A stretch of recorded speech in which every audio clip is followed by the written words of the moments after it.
And what had happened is we'd also produced some things for dungeon adventures, like flooring, character pads, hex paper with different sizes. And because Joe Deaver had said to me, we can't get enough of the Games Workshop products. Can you do something? So we brought this out, and Games Workshop had threatened me with legal action several times. Naturally. So of course they're going to do that. once I'd walked out of this company, I phoned them up and I said, I've left the printers guys, and I said, you've tried to sue me a couple of times or threatened to. I said, if I worked for you, you wouldn't have to threaten to sue me. Clever. So you'd be like twice winning, you know? So amazingly enough, I got an interview and they took me on as games development manager. Fantastic. With Games Workshop. And then you brought Joe into the situation? Well, I worked on some board games for them, doing the artwork and play testing. Is that when you did Heroquest? Sorry to interrupt. Heroquest. No, that was later. I did Talisman and battle games. Yes. Primarily then. But while I was doing that, some new people took over Joe's shop, and although he was the manager, and he did a really good job, it was a great game shop to go to. He didn't get on with them. I can't remember the exact reason. I'm not quite sure if they were just making his life so difficult that he resigned. So he phoned me up. He said, Gary, he said, I'm no longer running the shop. Is there a job going at Games Workshop? So I said, well, I'll ask around. I will find out. So there was a job running.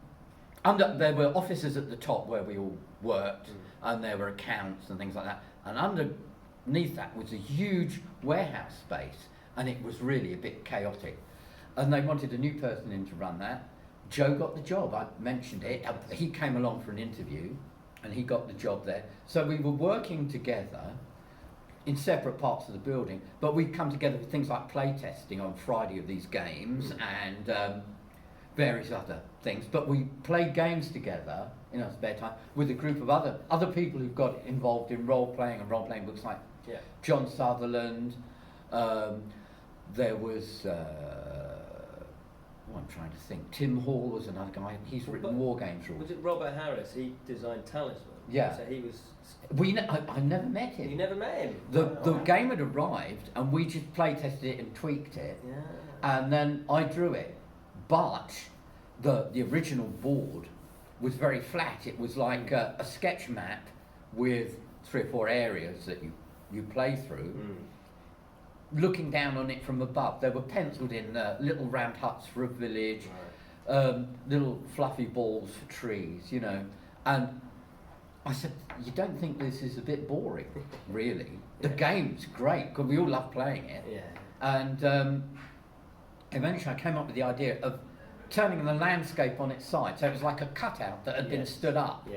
And that's why I eventually drew it as I did. It's fantastic, because I played that non-stop as a kid, and not mainly, but what drew me in, excuse the pun, is the drawing, is the illustrations. Well, thank you very much. Hours and hours of fun.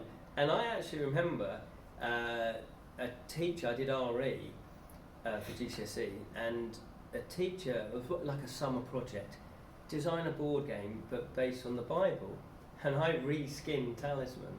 So I drew and I just transposed it so it's a Bible version of Talisman. It didn't lead to the crucifixion in the middle, did it? That's the thing. Did it? Yeah. Oh God, that's so terrible. That was the thing. I thought, how can I do this? So I based on something, and that's what I mean by the inspiration. And that teacher was one of those inspiring teachers. That just lets you run with it. And wants you to be creative. If you can get a good teacher, it's amazing, isn't it? Absolutely. So you guys started to do Lone Wolf together. So tell us a little bit about Lone Wolf, obviously. Well, not a little bit, but how did it first start out then? It's a funny old story, Gov, but this is all true.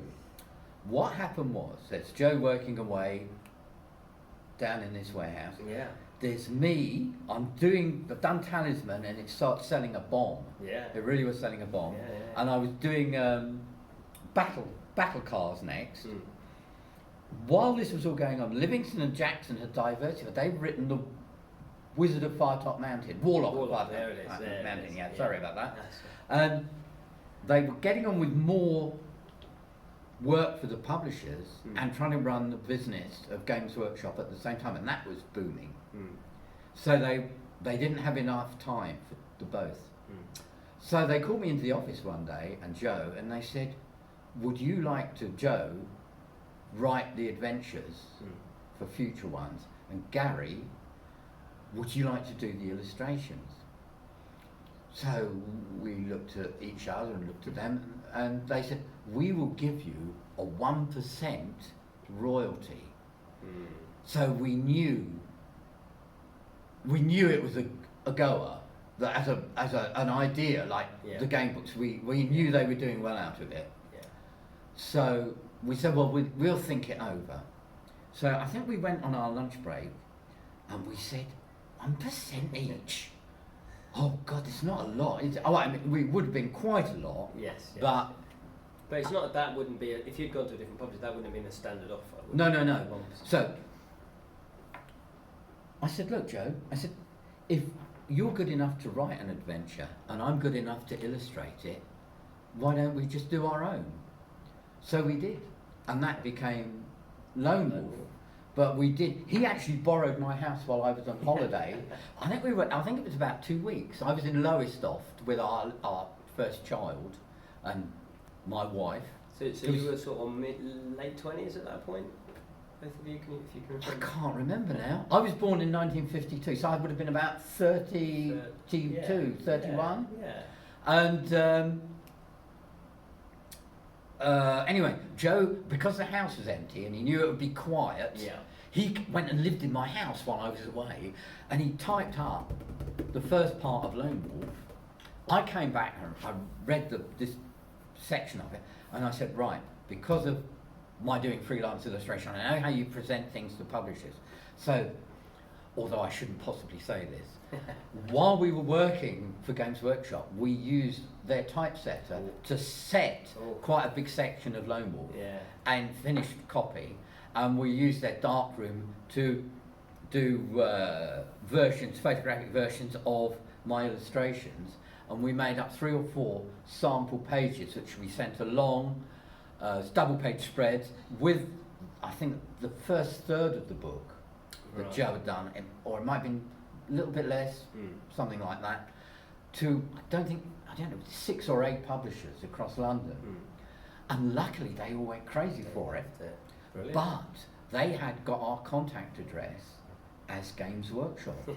So they started sending us, it got into a sort of bidding war, and they started sending us sample contracts by motorcycle messenger. There was no email. Nobody, this was how it was done. If you wanted a quick message, give it to a guy on a motorcycle. And sometimes there'd be 2 a day of these bloody guys turning up in motorcycle leathers in reception, and they could see something was going on, but they didn't know what it was. And we picked the best offer. Yeah, well, why not? If you had a choice. So we did, and we sort of kind of marched into his office one day, into Mr. Livingston's office, and said, I'm afraid we're leaving. So he said, you can't just leave, or something like that. So I said, well, you've never given me a contract yet, so I can leave whenever I want. So he said, but you're working on battle bikes. I said, I've done it all. It's all finished. It's on my desk, and I'm leaving on Monday. And that's how it happened. So then Joe came to live with us for about a year. He'd go home at weekends. We got a little studio around the corner from where I lived in Berkhamsted, and we would work there, and he'd be up one end of the room typing away furiously, and I'd be down at the other scribbling.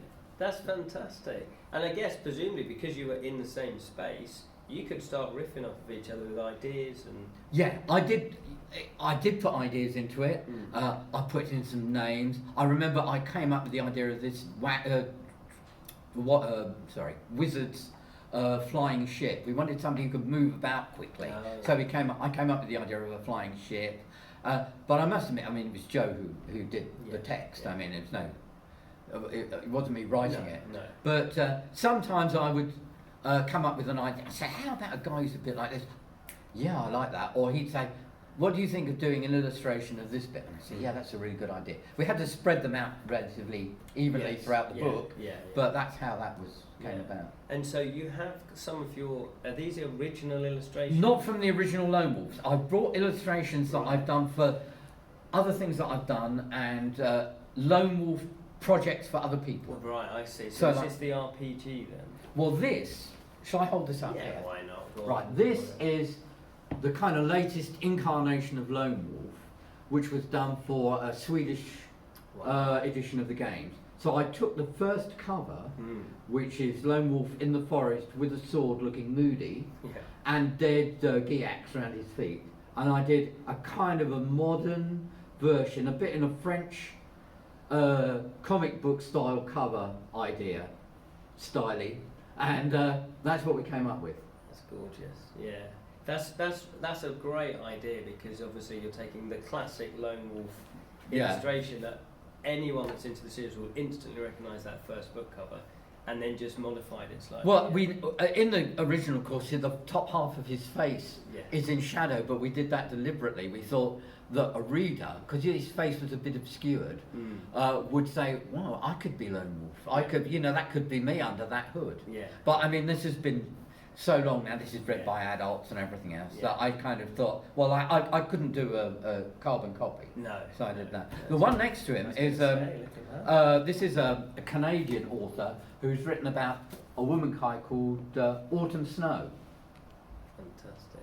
Look at that. So that's what she looks like. So I've done that, and I've done all the illustrations for the interior of the Autumn Snow books and some reissues of Greystar. These are my classic black and white illustrations. Yeah. As you can see, they're a bit more detailed than the original Lone Wolf ones, which were more graphic. Yes. So I think that was the graphic designer coming out of me. But these are so detailed. They're amazing. I draw them with felt tip pens.